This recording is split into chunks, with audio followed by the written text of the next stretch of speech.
sure to check out Ageless Geeks for your figures and collectibles. So what is going on, my fellow collectors? How's everybody doing today? Daredevil19 here, and today we're going to be taking a look at the Mafex Medicom toy comic version, Venom.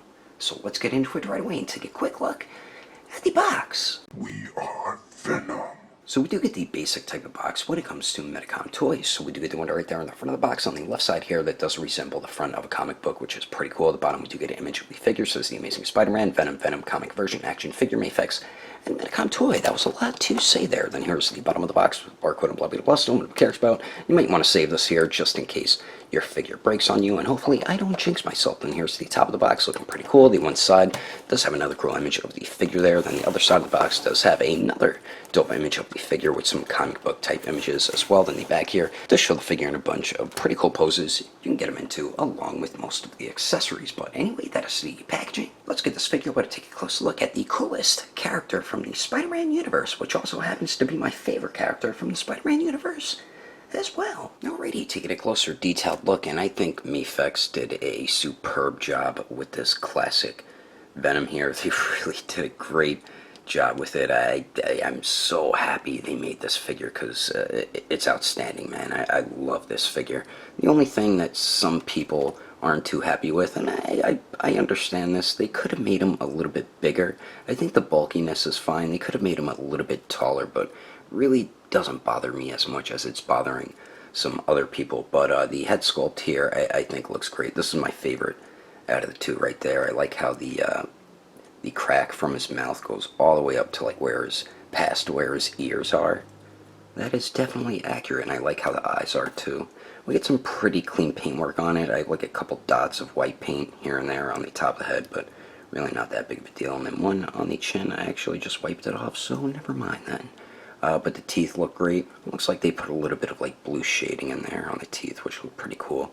The head sculpt I think turned out great though.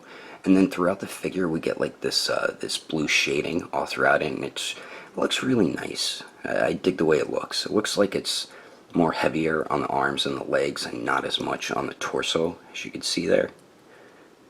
But it looks good though. And the spider logo looks great too. Very clean paintwork all throughout it. Big plus to Mafex for that. I don't see any paint bleeding or anything on the spider logo there. Really cool looking. We get some nice sculpt work throughout the muscle definition and everything throughout the torso and on the arms. On the back looks pretty good.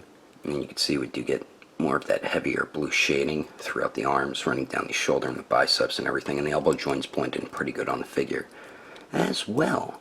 And then the crotch piece is a softer rubbery type plastic, so it doesn't really mess with the articulation too much. I do have a couple issues with my legs. My right leg has a bit of looseness just in certain spots. And then the left leg, when I move it back a little bit, it like springs back. It's kind of weird. It doesn't really do it when I move it out, only when I try to move it back a little bit. So I found that a bit odd. But we get some nice sculpt and paintwork throughout the legs there. Knee joints, they just made the knee joints blue, which is kind of weird. I feel like they should have made them black and maybe added a little blue on them or something like that, because that looks a bit odd. Back of the legs look pretty good, and we do get some shading on Venom's buttocks there.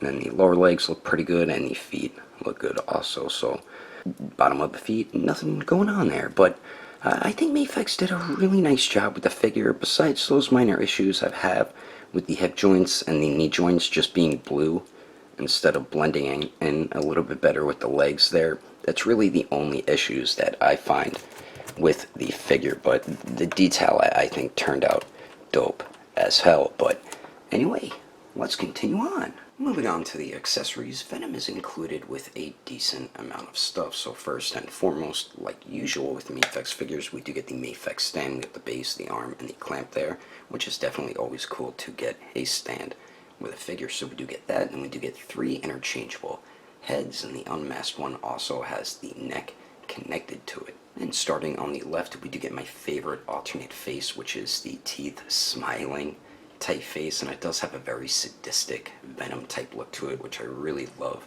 the expression that they did capture on that face there. And then in the middle we do get the opened mouth face, which is the one that does come on the figure out of the packaging. And we get some very nice sculpt and paint detail throughout both the masked faces. Then finally on the right there we do get the unmasked Eddie Brock head sculpt with the neck connected to it. As you can see, the symbiote around his neck as well, which looks pretty cool. But that head sculpt, it turned out pretty good. It does have a very comic book type look to it. Not my favorite out of the three, but it is very simple to swap the heads on this figure. I'll show you how to do that right now quickly. And like I said, it's very simple swapping all the head sculpts. So for the masked ones here, what I do is I pull up on the chin and it pops right off the joint. Take the open mouth head sculpt, push down on the joint, and then there you go, as simple as that. Now for the unmasked one, you have to kind of grip on to the neck and pull up and it pops right off the joint. Then take the unmasked head here, push down, and then there you go. Very simple to swap all three heads, as you can see there. And that unmasked one does look dope once you have it on the figure. So we do get the 3 interchangeable head sculpts. And then we also get 4 different types of Venom webbing. So we do get the whipping around type webs here, and these look pretty cool. You just wrap these around his arm, so then it looks like he's whipping around, and I really dig the way this webbing turned out. We have some very nice sculpt all throughout it. As you can see there, there is no shading on it. Would have looked a little bit better if there was, but I mean the sculpt of it did turn out really nice. And then we do get this one here, which is pretty much similar. The webbing's just a little bit different compared to this one here, as you can see the difference there. So those are the swinging webs. Then we do get the like thwipping type webbing here, and it does have some nice sculpt detail all throughout it. And you wrap this around his arm, and then this goes around the wrist joint, kind of like with their Spider-Man figures, which I'll show you how to put that on shortly. And we do get 2 of those, and I'll show you how to put those on Venom right now. And the way you get on the whipping web is pretty simple. It's just like their Spider-Man figures. So you need to unpeg the hand here, and then you just wrap this piece around the arm, and then this piece around the joint there. I think I'm supposed to put it that way because he shoots the webs out like Spider-Man, this classic version of Venom. And all you do is just put the hand back on the joint, and then there you go, as simple as that. And I just like the way it looks all wrapped around the hand. I think that looks pretty darn cool, if I may say so myself. So we do get the webbing, and then we also get a pair of magnetic feet and hands. And it is cool that Mafex keeps including stuff like this with their Spider-Man figures. It's always a cool little extra thing to add with them. I mean, it's the same hands that we have right here with Venom, just with magnets, and the same feet, just with magnets. And it does hold the figure up pretty well when you put him on something metal, as a picture should have popped up to show you. So we do get that stuff. And then we finally get 10 alternate hands, not including the magnetic ones. And starting on the top right here, we do get a pair of fists, of course. Then we do get 2 pairs of gripping hands. We have a more tighter grip here, and then this is a more loose grip with the index finger sticking out a tiny bit. Then we do get some Venomy type open hands, and these are the ones that do come on the figure out of the packaging, which are my favorite out of all of them. And then we do get some open palm clenching finger type hands, and these are the same hands that we get that are the magnetic hands as well. And we get some very nice sculpted paint detail throughout all 10 hands. Just my fists seem to be more blue than black, while the other hands are a bit more black. This seems a little more blue as well. And you have to be careful. All the hands besides these, which are the ones that come on Venom, the peg hole is a little too small, so you're gonna have to widen them a little bit. I was like sweating really bad because I was nervous about breaking the wrist pegs on this figure. So just widen the holes a little bit, or warm the joints up with hot water or blow dryer or something like that, just to be on the safe side. But anyway, that is all the accessories included with We Are Venom. Let's keep moving on with the rest of the review, shall we? Now for the height of Eddie Brock. To the very top of his head, it looks like he's about 6 inches and a quarter of an inch tall. And then here he is compared to the Mafex Comic Version Deadpool and Comic Version Spider-Man, and the Revoltech Amazing Yamaguchi Carnage, and the Mezco 112 Vigilante Suit Daredevil. And like I said, the Venom definitely could have been a little bit taller. He is slightly taller than Spider-Man. It looks like he's a little bit shorter than their Deadpool. So yeah, he definitely could have had a little more height added to him. And then here he is compared to the ESH Figure Arts Endgame Captain America, the Far From Home Spider-Man, the Infinity War Hulk, and the Mafex Infinity War Iron Spider Spider-Man. And I think the scaling right here with the Far From Home Spider-Man looks so much better with this Venom here. And then here he is compared to the Storm Collectible Smoke, the SH Figure Arts Sage Mode Naruto, the Mafex Justice League Batman, and the Figma Black Swordsman Guts. And then here he is compared to the SH Figure Arts Awakened Warrior Super Saiyan Goku and the Mezco 112 Deadpool. Anyway, there's some quick comparisons. Let's keep moving on with the rest of the review. So now for the articulation, and Venom does have some great movement. Now we do get two joints at the neck here. The upper neck joint is just like their comic version Spider-Man. It does have a little bend in it, so you get a little more movement out of it, but you can get Venom to pretty much look all the way up.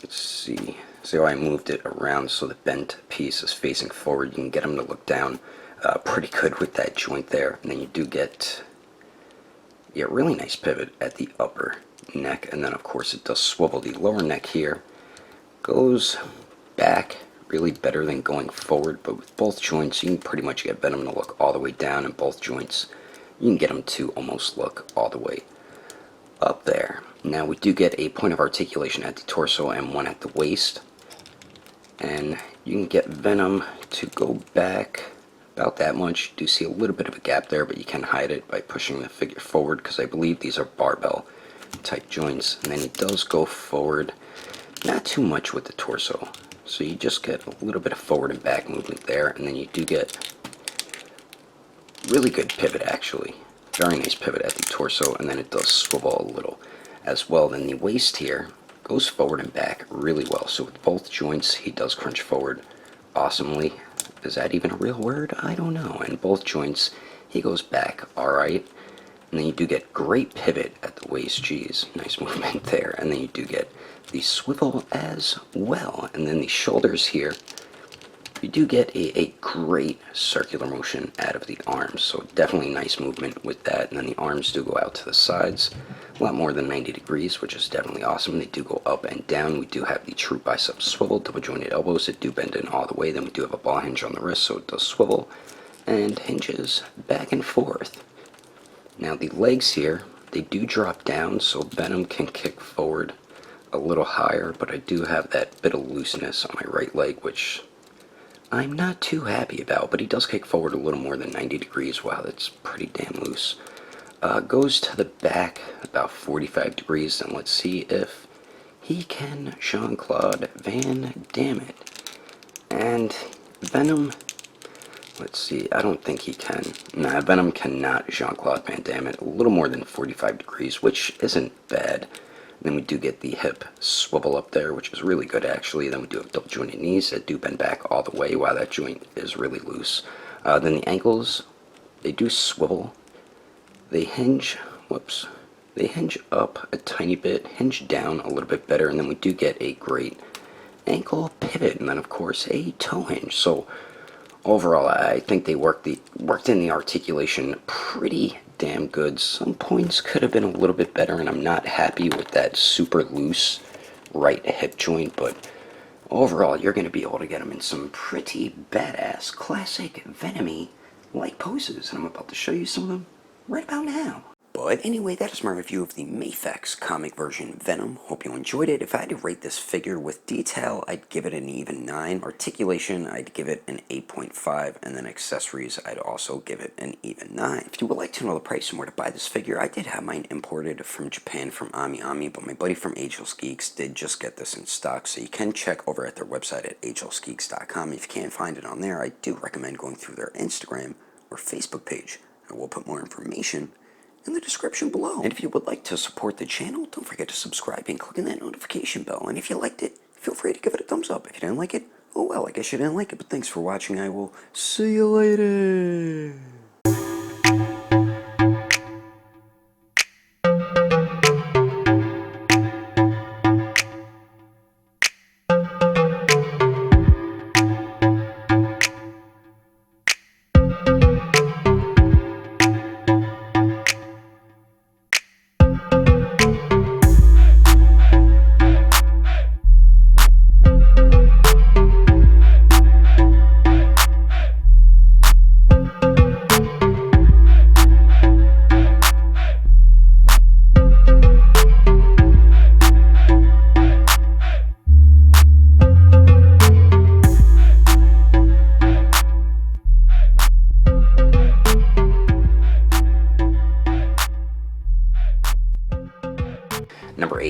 bottom, we do get an image. On the left side here, it does kind of resemble the front of a comic book. It does resemble the front of a comic book, which is pretty cool, actually. We do get a comic book. On the left side here, we do get a... Wow, I'm going to have a lot of outtakes for this. This is the Amazing Spider-Man Venom comic book. Here says the Amazing Spider-Man Venom comic version action figure. Yeah. The other side does have another image of the Venom figure with some... Did I say finger? You bastard. We do get a pair of fists and all the then more loose grip, and then we do get some other hands as well. Damn, I messed up. So this piece, whoops, I dropped him. Damn you, Venom, you bastard. Now for the height of Eddie Brock to the Far From Home Spider-Man, the Chippity Chew, and the Revoltech Amazing Yamaguchi Carnage, and the Mesco 112 figurine.